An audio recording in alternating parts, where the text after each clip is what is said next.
Alright ladies, have you ever wondered what you might be doing? Micro patterns or reactions that make a man emotionally disconnect without you realizing it. Well, today I want to discuss 9 behaviors that quietly impact how men perceive you. Now, this is not for you to get offended or triggered, okay? It's about understanding what the other side is thinking so we can create more unity instead of separation. If you're new to the channel, my name is Ismael Gomez, and if you want to become a woman who attracts authentic love with a loyal partner, you have to recognize the behaviors that create disconnection between you and him. Otherwise, you'll keep wondering why things never work out with men, feeling confused and frustrated and questioning yourself in the process. So if this resonates with you, stop multitasking right now, okay? Give this your full attention and let's begin.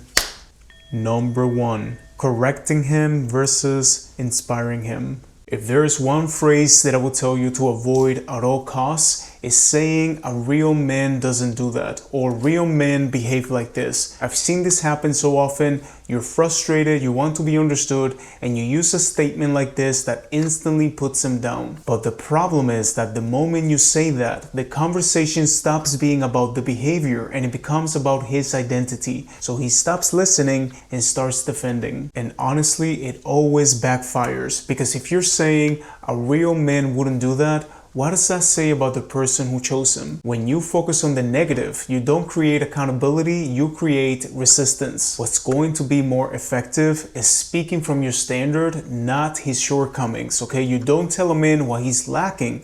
You tell him what you appreciate and that you know that he's capable of doing it. So instead of saying, "You never listen to me," or "A real man listens to his woman," you wait for a moment that he's paying attention and you say something like, "You know, one of the sexiest things about you is how easy it feels to talk to you because you always pay attention." So now in his mind, what he's going to be telling himself is like, okay, I am sexier when I listen to her, okay? And because every man wants to feel desired, he's going to naturally do it more. Number 2, expecting intuition instead of giving clarity. No matter how emotionally intelligent a man is, he can't read your mind. Nobody experiences connection through guessing games, they experience it through clarity. So ladies, when you drop hints, use silence or wait for him to figure it out, you're not creating mystery, you're creating confusion. Therefore, if you're single and you like someone, show genuine interest and then pay attention to how he responds. Or if you are in a relationship and something truly bothers you, just bring it up in a polite way. You know, some of the most frustrating arguments my partner and I had at the beginning of our relationship was when one of us would get upset about something and the other one would ask, "What's going on?" We would always answer something like, "You know what you did wrong, you're a smart person." And that only leads to more frustration because now you're both defending yourselves instead of understanding each other. So rather than thinking, if he cared, he would know, I want you to look at it this way. If he cares, he will listen when I tell him. Again, if he cares, he will listen when I tell him. Number 3. Constantly needing reassurance. Needing reassurance is human. We all want to feel wanted, seen, and safe. It can even calm your nervous system, but when you need it again and again, it stops being about him and it starts being about your own disconnection from yourself. You start outsourcing your self-worth. So when he texts you back fast, you feel safe, but when he takes a few hours, now you feel anxious. And now your peace becomes dependent on his patterns, and that is the quickest way to start developing suffocating energy. Because the truth is that no one, not even the most emotionally available man, can make you feel secure if you don't already feel safe within yourself. So instead of constantly chasing reassurance from any man, learn to regulate yourself first, because most of the time it's not even reassurance that you need, it's clarity. You're not confused because you're needy, you're confused because you don't know how to read a man's mixed signals. And if you want to finally understand how to decode what men say and do,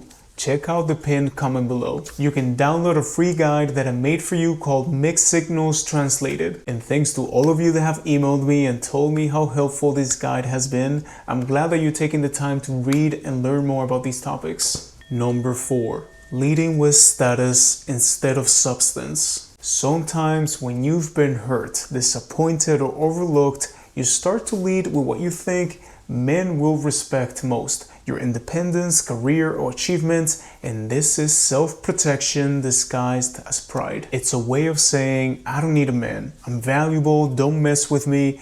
And while independence is deeply attractive, when you lead with resume energy instead of relational energy, constant talk about your career, your plans, your standards, you might earn some admiration, but not connection. The next evolution of strength is not doing everything yourself, it's trusting wisely. It's having the discernment to know who deserves access to your energy. It's no longer about, I don't need a man, okay, stay away from me. It's about, I don't need one, but I'm open to being met by one. Letting someone meet you halfway doesn't make you less powerful. It makes you more integrated because it means that your strength finally learned how to coexist with someone else's presence. Number 5, giving ultimatums. Ultimatums usually don't start as manipulation, they start as desperation. It's that moment when you've been patient, hopeful, maybe even over-understanding, and you finally snap. You say something like, if you don't change, I'm done. But what you're really saying underneath it is,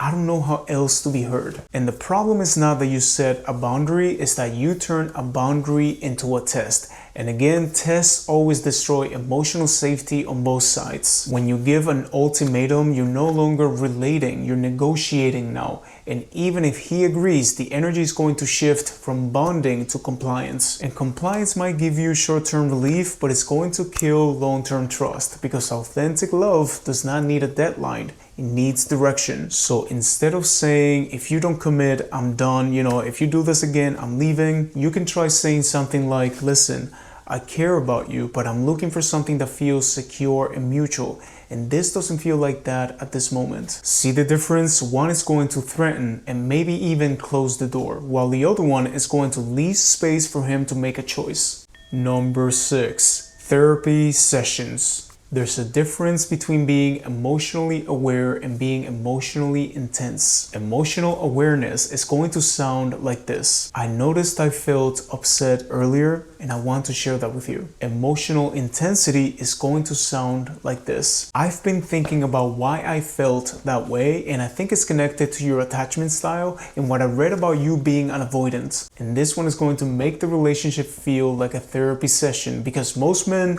don't experience connection only through emotional depth, okay? They also feel connected through emotional ease. Many guys avoid emotional conversations not because they don't care, but because they don't know what to do inside them. So when every single talk becomes heavy or analytical, he's going to start associating emotional conversations with failure. He's going to shut down not out of coldness, but out of overwhelm. And that's why your emotional tone matters even more than your words, okay? If you bring calm energy instead of urgency, he's going to stay open. And if you express emotion without pressure, he's going to listen longer.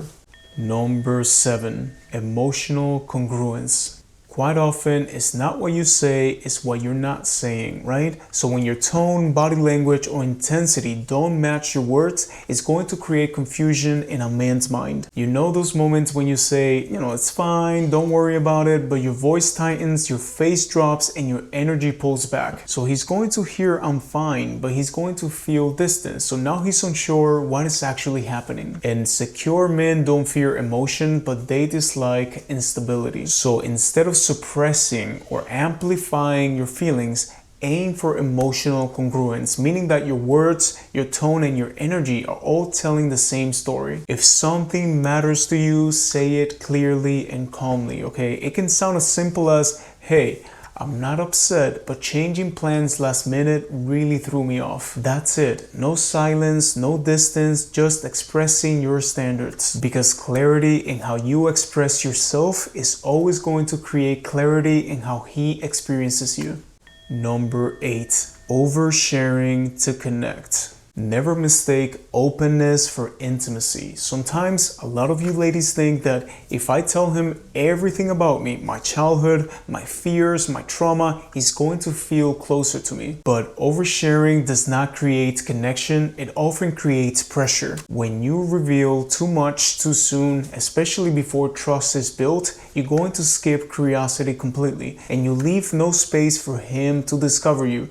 And discovery is where desire grows. I know a lot of you ladies overshare not because you want attention, but because you want relief. I mean, I see this every single day in my coaching practice. Like, you've been holding so much for so long that when someone finally listens, it just pours out. And that's okay in therapy or coaching, but emotional release is not the same as emotional intimacy in relationships, because connection is not built through just giving information, it is built through energy exchange. Remember that when you're always talking, you're not receiving information. And even then, I believe that there are things that a man doesn't need to know about you, so learn to keep them to yourself. And final, number 9, outsourcing your intuition.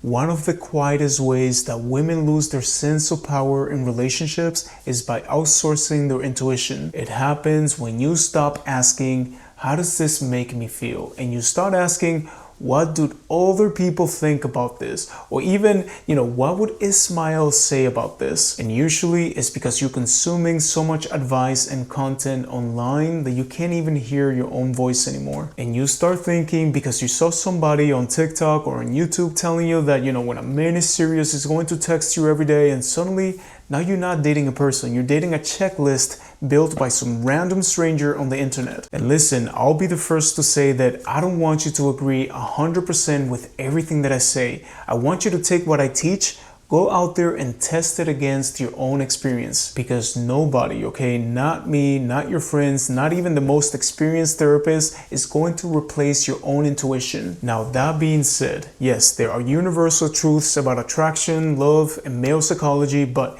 your specific situation will always need your discernment, because the moment that you start trusting everyone else more than yourself, you stop being the main character in your own story. Alright ladies, so I hope this video was insightful. Now, I discussed 9 points today, right? And if I ask you right now, how many do you remember? I'm sure that you might be able to mention 4 or 5. And if I ask you tomorrow, you might remember 1 or 2. And this is something that I personally live by. When I find something helpful, like a book or a video, I save it and I rewatch it a few times before I move on to anything else, because you don't always need more information. Sometimes what you just need is to really understand a few principles. Less is more, ladies, okay? Less is more. Anyways, thank you for being here. Thank you for subscribing to my channel. And remember that for your relationships to change, you need to change, okay? Have a beautiful day.